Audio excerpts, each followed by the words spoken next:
શ્રીમદ ભગવદ ગીતાના ભાગનો અભ્યાસક્રમમાં વિરોધ કરતા તત્વો સામે કાયદાકીય પગલાં લેવાની માંગ સાથે પાટણ જિલ્લા કલેક્ટર કચેરી ખાતે રજૂઆત.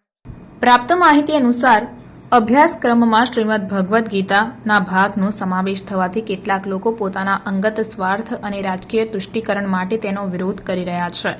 તેના વિરોધમાં કડક શબ્દોમાં વખોડી કાઢવામાં આવ્યું અને ભગવદ ગીતામાં દર્શાવેલ મૂલ્યો અને સિદ્ધાંતો કોઈપણ ધર્મ, જાતિ, પંથ કે મત સંપ્રદાયનો ઉલ્લેખ કરીને કહેવામાં આવ્યા નથી. શ્રીમદ ભગવદ ગીતા જ્ઞાન, ભક્તિ અને કર્મયોગના નીતિગત સિદ્ધાંતો અને મૂલ્યો સમજાવ્યા છે, જે શાંતિ, સલામતી અને દેશનિષ્ઠાથી જીવન વ્યતીત કરવા માંગતા મનુષ્ય માત્રને સમાન રૂપે લાગુ પડે છે. આ જ્ઞાન સહુ કોઈના જીવન વિકાસ માટે મહત્વનું છે.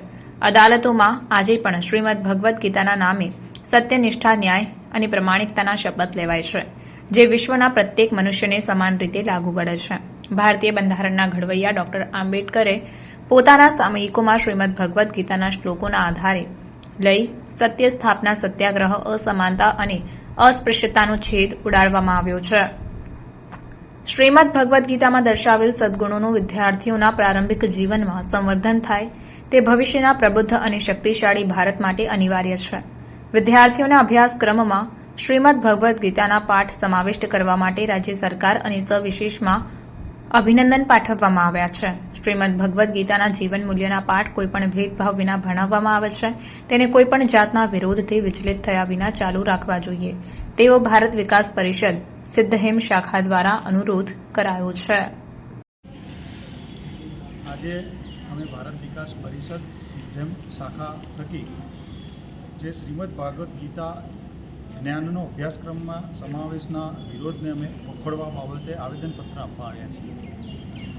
વંદે માતરમ સહ અમે જણાવીએ કે અભ્યાસક્રમમાં શ્રીમદ ભાગવત ગીતાના ભાગનો સમાવેશ થવાથી કેટલોક વર્ગ રાજકીય તુષ્ટિકરણ અને તેના વિરોધ કરી રહ્યો છે. તેના વિરોધને અમે કડક શબ્દોમાં વખોડીએ છીએ.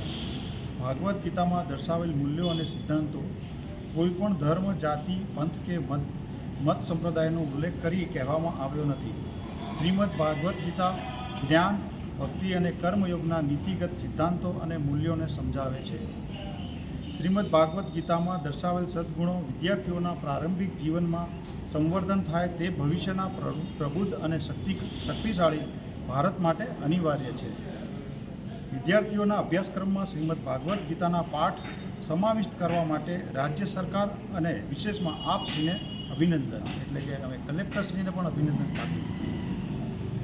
તો શ્રીમદ ભાગવત ગીતાના આ જીવન મૂલ્યોના પાઠ કોઈપણ ભેદભાવ વિના ભણાવવામાં આવે અને તેનો વિરોધ ન થાય તેને માટે અમે અત્રે આવેદનપત્ર આપવા આવેલા છીએ. આપનું નામ? મારું નામ ભાર્ગવભાઈ ચોકસી, ભારત વિકાસ પરિષદ સિદ્ધહેમ શાખા.